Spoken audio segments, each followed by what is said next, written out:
Yes, you always hit your brakes like that when somebody's changing a lane. I'm sorry? You always hit your brakes like that when somebody's changing a lane. Yeah. No, he wasn't. He was way up there. Getting this on film, because I am. Oh, yeah. Okay. Because I got your brake lights and we got the car clear up there. Yeah, because I wasn't sure he saw me. He was coming in. Yeah, because you're clear over on the white line. Right.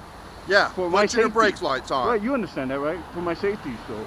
No, you stay up with traffic. That's what the thing is. And then you don't hit your brakes right when somebody's behind you. Jesus Christ, you know that's against the law. I wasn't aware that you were that close to me, sir. I wasn't. But I can't stop that goddamn fast when you hit your brakes. Okay.